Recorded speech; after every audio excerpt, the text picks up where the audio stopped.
कमेन्टहरु अब मैले अरु धेरै त भन्नु छैन।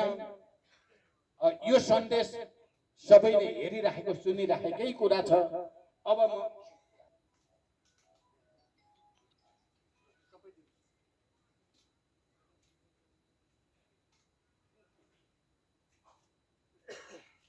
त्यसकारण मैले चाहिँ फेरि पनि के भन्न चाहन्छु भने यो पटक हामीले गाउँ गाउँमा टोल टोलमा घर घरमा गएर जनतालाई बुझाउनु पर्ने अवस्था छ। हामीले सोशल मिडियाबाट गलत समाचारको खण्डन गर्ने र सत्य समाचारलाई चाहिँ प्रमोट गर्ने, त्यसलाई प्रोत्साहित गर्ने भूमिका पनि खेल्नुपर्छ। सकेसम्म हाम्रा सबै सदस्यहरूले, हाम्रा जनवर्गीय संगठनका नेता कार्यकर्ताहरूले पनि बढी भन्दा बढी चाहिँ गलत समाचारको खण्डन र सत्य समाचार स्थापित गर्नको लागि पोस्ट गर्ने, शेयर गर्ने सबै काम सक्रियतापूर्वक गर्नु पर्ने आवश्यकता छ। भने जनताको अगाडि गएर जनतालाई आज देशको परिस्थिति यस्तो छ भनेर बुझाउने कुरामा हाम्रो ध्यान सबभन्दा बढी जान जरुरी छ।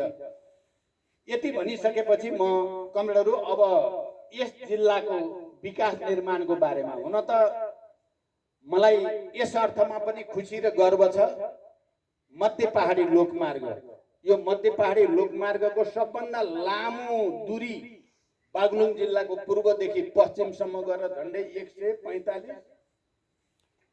145 किलोमिटर सायद मात्रै त्यस्तो जिल्ला हो जहाँ मध्य पहाडी लोकमार्ग यति लामो पूर्व पश्चिम छिचोलिएको छ। र यो मध्य पहाडी लोकमार्गमा हामी केही समय पहिले मध्य पहाडी लोकमार्ग अभियान भनेर हामी अगाडि बढाउँदै थियौं। त्यति बेला पनि हामीले यो गुर्तीमाङमा पनि, गलकोटमा पनि, बागलुङमा पनि कार्यक्रमहरू गरेर अगाडि बढेका थियौं। र त्यति बेला नै मलाई यहाँको विकास निर्माणका के आवश्यकता हुन् भन्ने कुराको राम्रो बोध भएको थियो। र यस क्षेत्रमा खास गरी यहाँ दलित समुदायको निकै ठूलो बाहुल्य रहेको छ। अस्ति मात्रै हामीले नेपाली कम्युनिस्ट पार्टीको तर्फबाट घोषणा पत्र सार्वजनिक गरेका छौं। हामीले दलितहरूको विकासको निम्ति दलित विकास अधिकार सम्पन्न प्राधिकरण गठन गर्ने कुरा गरेका छौं। र म रुकुम पूर्वको उम्मेदवार हुँदै गर्दा र अहिले बागलुङ जिल्लामा तपाईहरुको अगाडि उभिएर केही कुरा सम्बोधन गर्दै म यहाँ दलितहरूको बाहुल्य रहेको क्षेत्रलाई संविधानमा व्यवस्था भए अनुसार विशेष संरक्षण क्षेत्रको रूपमा विकास गर्न मैले पहल गर्ने विश्वास तपाईहरुलाई दिलाउन चाहन्छु। त्यसले दलित समुदायको माथि विकास प्राधिकरण र तलबाट विशेष संरक्षण क्षेत्र हुने बित्तिकै दलितहरूको समग्र विकासमा एउटा क्रान्तिकारी परिवर्तन ल्याउन सकिन्छ भन्ने मलाई विश्वास छ।